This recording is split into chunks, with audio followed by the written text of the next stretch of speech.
Assalamu alaikum and welcome back to my YouTube channel Dr. Abdullah Academy. Today the topic of our lecture is the binomial nomenclature, and this is very important according to the short and long question in the point of view of your paper. So आप लोगों ने ये lecture last तक देखना है क्योंकि hope so कि इसके अंदर से आपको शॉर्ट एंड लॉन्ग पूछे जा सके, क्योंकि पेपर के हवाले से इसका वेटेज जो है ये काफ़ी है, क्योंकि इसके अंदर से शॉर्ट भी पूछा जाता है, इसके अंदर से इस ब्लॉक में से एमसीक्यूज भी पूछे जा सकते हैं एंड इसके अंदर से आपको लॉन्ग क्वेश्चन भी आ सकता है. सो आप लोगों ने इसको इग्नोर कभी भी नहीं करना एंड यहाँ पर आप लोगों ने इस वीडियो को लास्ट तक देखना है ताकि आप लोगों को इसके रिलेटेड ईच एंड एवरीथिंग अच्छी तरह से समझ आ गए. तो चलिए स्टार्ट करते हैं. स्टार्ट करने से पहले मैं आपसे ये रिक्वेस्ट करूंगी कि अगर अभी तक आप लोगों ने मेरे चैनल को सब्सक्राइब नहीं किया तो काइंडली अभी जाकर सब्सक्राइब कर दीजिए ताकि हम अपने लेक्चर को प्रॉपरली तौर पर आगे की तरफ बढ़ा सकें.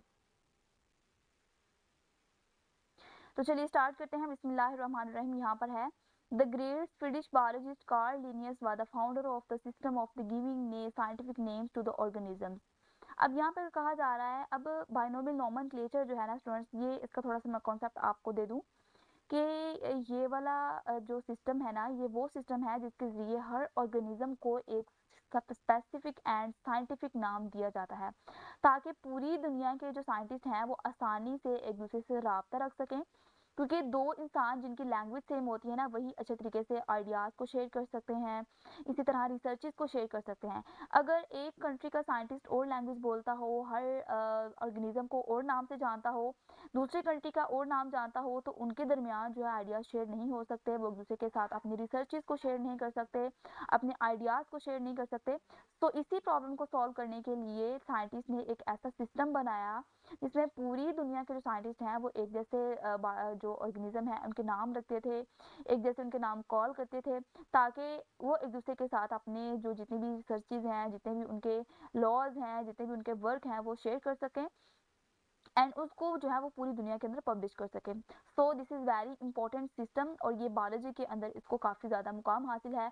तो इसी को आज हम लोग डिस्कस करने वाले हैं. तो यहाँ पर बताया जा रहा है कि एक स्वीडिश बायोलॉजिस्ट, इसका नाम क्या है, that is the Karl Linnaeus, और इसको जो है वो फादर ऑफ टेक्सोनॉमी भी कहा जाता है क्योंकि यही वो पर्सन था जिसने टेक्सोनॉमी की बुनियाद रखी.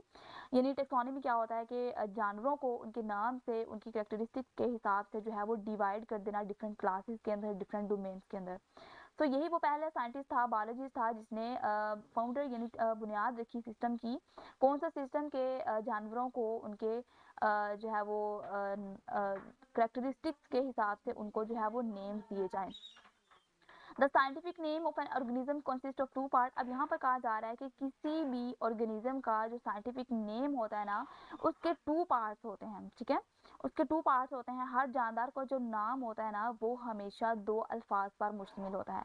ऐसा कभी नहीं हुआ कि एक ही नाम से उसका जो साइंटिफिक नेम है वो कंप्लीट हो जाए. हमेशा उसके टू जो है वो पार्ट्स होते हैं ताकि उसकी जो आइडेंटिफिकेशन है वो वाज़ह तौर पर हो जाए कि ये उसका साइंटिफिक नेम ही है. The first part is the name of the genus to which the organism belong. कहता है कि जो फर्स्ट पार्ट होता है ना वो जेनस होता है. जैसे कि हमने पीछे पढ़ा था यहाँ पर, जैसा जब हमने टेक्सोनॉमी रैंक्स पढ़े थे ना यहाँ पर स्टूडेंट्स, टेक्सोनॉमी रैंक्स जब हम लोगों ने पढ़े थे ना तो हमने देखा था कि जेनस क्या होता है. जैसे आप देख सकते हैं ये जेनस, यानी कि फैमिली को जेनस के अंदर जो है वो तकसीम कर दिया जाता है एंड उसके बाद स्पीशी आती है. ठीक है, तो इसके अंदर हमने ये देखेंगे कि जो साइंटिफिक नेम होता है ना, पहला जो पार्ट होता है वो जेनस होता है एंड दूसरा उसकी स्पीशी को जाहिर कर रहा था. पहला जेनस को शो कर रहा था एंड दूसरा स्पीशी का. ठीक है, तो यही हम लोग आज यहाँ पे डिस्कस कर रहे हैं कि पहला जो वर्ड होता है ना वो उसका जेनस होता है टू विच ऑर्गेनिज्म बिलोंग के जो जेनस ऐसे ऑर्गेनिज्म जो ये पहला नाम होता है ना ये जेनस को शो कर रहा होता है. एंड जेनस जो है वो ऐसे ऑर्गेनिज्म के ग्रुप को कहते हैं जिसमें जानवरों की आपस के अंदर काफ़ी ज़्यादा सिमिलैरिटीज़ पाई जाती हैं. ठीक है, और ये साइंटिफिक नेम का पहला लफ्ज़ होता है और इसे हमेशा कैपिटल लेटर से जो है वो शो किया जाता है. जैसा कि शेर है, चीता है एंड बिल्ली है, तो इनका जो पीछे से जेनस है ना वो सेम है, तो इसी वजह से उनको हम लोग एक ही जेनस का समझते हैं. फिर उसके बाद है यहाँ पर जो सेकंड पार्ट होता है ना वो उसका क्या होती है, वो उसकी स्पीशी कहलाती है. ठीक है, अब जो पीछे हमने पढ़ा कि शेर, चीता एंड बिल्ली जो है वो जो है वो एक ही जेनस से रिलेट करती हैं, लेकिन अब फर्दर जब उनको आगे डिवीजन की गई ना, उनकी स्पीशी बनाई गई, तो स्पीशी के अंदर जो है वो शेर को अलग स्पीशी कहा गया, एंड बिल्ली को अलग स्पीशी कहा गया एंड चीते को अलग स्पीशी कहा गया। फॉर एग्जाम्पल अब यहाँ पर हम लोग दे देते हैं, जैसे कि पोटैटो का नाम है सोलानम टुबरसम एंड इसी तरह टमाटो का नाम है सोलानम स्क्यूलेंटम, ठीक है। अब इनका जो जेनस है वो सेम है, जैसे शेर और चीते का जेनस सेम था लेकिन उनकी स्पीशी डिफरेंट थी, इसी तरह इनका दोनों का पीछे से जेनस सेम है लेकिन आगे से, यानी कि जब आगे से डिवीजन हुई इनकी तो वहाँ पर इनकी जो स्पीशीज है वो डिफरेंट होगी, ये टुबरसम हो गया एंड ये जो है वो स्क्यूलेंटम हो गया। तो ये इनके दरमियान डिफरेंस है कि पहला जो नाम है वो इसकी जेनस को शो कर रहा होता है एंड जो दूसरे वाला है ये इसकी स्पीशी को शो कर रहा होता है। फिर उसके बाद कहा जा रहा है the system of scientific naming of organism is termed as the binomial nomenclature. यहाँ पर उसके डेफिनेशन बता दी कि यही जो सिस्टम है साइंटिफिक नाम देने का ऑर्गेनिज्म को, इसी को हम लोग क्या बोलते हैं, that is the binomial nomenclature, ठीक है। तो इसको हम जो है वो बाइनोमियल नोमेनक्लेचर बोलते हैं। एज एग्जाम्पल आप यहाँ से कुछ कर सकते हैं, एग्जाम्पल देख सकते हैं या आपको ये एज एमसीक्यूज भी पूछे जा सकते हैं। The scientific name of the onion, the scientific name of the potato, the scientific name of the tomato and इसी तरह honey bee, tiger and human being का इज वेरी इंपॉर्टेंट एंड यहाँ पर आप लोगों को ये नाम आना चाहिए एज अ ह्यूमन बींग हमारा साइंटिफिक नेम क्या है, दैट इज होमो सैपियंस। तो ये आप लोगों ने अच्छी तरह से देख लेने हैं सारे नाम, ये ब्लॉग जो है वो लाजमी आप लोगों ने कर लेना है, ठीक है। उसके बाद है जी यहाँ पर सिग्निफिकेंस, ठीक है। सिग्निफिकेंस यानी कि हमने बाइनोमियल नोमेनक्लेचर के लिए जानदारों को जो जितने भी ऑर्गेनिज्म हैं उनको नाम तो दे दिए, लेकिन अब ये देखना ये है कि इनकी सिग्निफिकेंस क्या है, इनकी अहमियत क्या है हमारे पास बायोलॉजी के अंदर या वैसे भी रोज़मर्रा ज़िंदगी में हमारे पास इसकी जो अहमियत है या जो इसके फ़ायदे हैं वो क्या निकल कर सामने आते हैं। यहाँ पर देखिए, यहाँ पर सबसे पहला वाला पॉइंट है in binomial nomenclature two organism can not have the same. सबसे पहला फायदा ये है कि बाइनोमियल नोमेनक्लेचर सिस्टम एक ऐसा सिस्टम है जिसके अंदर दो ऑर्गेनिज्म के सेम नाम कभी भी नहीं हो सकते। जैसे कि इंसानों के अंदर क्या होता है कि अहमद नाम है, जैसे अहमद नाम के कई लड़के हो सकते हैं, तो अहमद जो है वो कोई एक यूनिक आइडेंटिटी वाला नाम नहीं है। इसी तरह और नाम है, जैसे अली है तो अली नाम के कई ज़्यादा लड़के हो सकते हैं। लेकिन कहता है कि बाइनोमियल नोमेनक्लेचर नेमिंग का ऐसा सिस्टम है जिसमें टू ऑर्गेनिज्म के नाम कभी भी सेम नहीं हो सकते, ठीक है। ये इसका एक फ़ायदा हो गया, यानी इससे पता चला कि हर जानवर का अपनी एक यूनिक आइडेंटिफिकेशन वाला नाम है, उसको हम उसके वाला नाम किसी दूसरे के साथ मैच नहीं कर सकता कभी भी। तो ये क्या है, इसकी सिग्निफिकेंस है। फिर कहा जा रहा है the words of scientific name are taken from the Latin language. अब दूसरी सिग्निफिकेंस क्या होगी कि जितने भी साइंटिफिक नाम यानी साइंसी नाम रखने के लिए जितने भी उन्होंने वर्ड इस्तेमाल किए हैं ना, वो कहाँ से लिए गए हैं, that is taken from the Latin language, ठीक है। उन्होंने लैटिन लैंग्वेज को देखते हुए, लैटिन लैंग्वेज को लेते हुए उन्होंने अपने तमाम नाम रखे, ठीक है। तो यहाँ पर जो है ये दूसरी वाली कैरेक्टरिस्टिक सिग्निफिकेंस क्या है कि उन्होंने तमाम वर्ड्स लैटिन लैंग्वेज से लिए, क्योंकि लैटिन लैंग्वेज ऐसी लैंग्वेज है जो कि डेड हो चुकी है, किसी भी कंट्री के अंदर ये अब बोली नहीं जाती। क्योंकि अगर यहाँ पर कोई और लैंग्वेज ली जाती ना, फॉर एग्जाम्पल किसी यूरोपियन कंट्री में से किसी की ली जाती, तो बाकी कंट्रीज़ को ये एतराज़ होना था कि हमारे कंट्री की लैंग्वेज को यूज़ नहीं किया गया बल्कि फ़लाँ कंट्री की लैंग्वेज को यूज़ किया गया है, फ़लाँ को यूज़ किया गया है। तो उन्होंने साइंटिफिक नाम रखने के लिए एक ऐसी लैंग्वेज को चूज़ किया जो कि डेड हो चुकी थी, किसी भी कंट्री को फेवर नहीं कर रही थी, उन्होंने एक ऐसी लैंग्वेज को चुना। तो यहाँ पर आप लोगों की टू सिग्निफिकेंस होगी, पहली क्या कि दो ऑर्गेनिज्म के नाम कभी भी मैच नहीं कर सकते, और दूसरा क्या है कि लैंग्वेज उन्होंने कौन सी चुनी जो कि डेड हो चुकी थी, लैटिन लैंग्वेज जो कि किसी और की कंट्री के अंदर फेवर नहीं करती थी। फिर उसके बाद है the scientific name of an organism is the same anywhere in the world. तीसरी क्या है कि साइंटिफिक नाम जो भी किसी भी साइंस ऑर्गेनिज्म का रखा जाता है ना, वो सेम होता है एवरीवेयर इन द वर्ल्ड, पूरी दुनिया में। ऐसा नहीं है कि एक कंट्री में और नाम हो दूसरी कंट्री में और नाम है, ऐसा नहीं है, बल्कि पूरी दुनिया में एक जैसा वो नाम बोला जाता है, एक जैसा कॉल किया जाता है। जैसे कि यहाँ पर है ना, अगर ह्यूमन बीइंग को पाकिस्तान में होमो सैपियंस कहा जाता है साइंटिफिकली, तो इसी तरह ऑल कंट्रीज में चाहे उनकी लैंग्वेज डिफरेंट है, इंग्लिश बोलते हैं, उर्दू बोलते हैं, ठीक है, जो भी बोलते हैं, उनकी जो ये वाला साइंटिफिक नेम्स होगा ना ऑर्गेनिज्म का, वो सेम ही रहेगा। This system provides the standard way of communication whether the language of the particular biologist is Chinese, Arabic, Spanish और इंग्लिश। यहाँ पर कहा जा रहा है कि इसका फ़ायदा क्या है, इसका फ़ायदा ये है कि standard way of communication provide करता है, जिससे क्या होता है कि अगर आपका साइंटिस्ट कोई भी कंट्री से बिलोंग कर रहा है, चाहे वो चाइनीज़ है, चाहे वो अरेबिक है, स्पेनिश है, इंग्लिश है, वो इजी तरीके से स्टैंडर्ड वे उनको मिल जाता है कम्युनिकेशन का, और वो एक दूसरे के साथ इजीली कम्युनिकेट कर सकते हैं विदाउट एनी रिस्ट्रिक्शन, एक दूसरे के साथ अपने आइडियाज़ को शेयर कर सकते हैं, क्योंकि जब एक ही लैंग्वेज बोलेंगे, एक ही साइंटिफिक लैंग्वेज को बोलते हुए वो अपने आइडियाज़ को शेयर कर सकेंगे, अपनी जितनी भी रिसर्चेज हैं उनको एक दूसरे के साथ जो है वो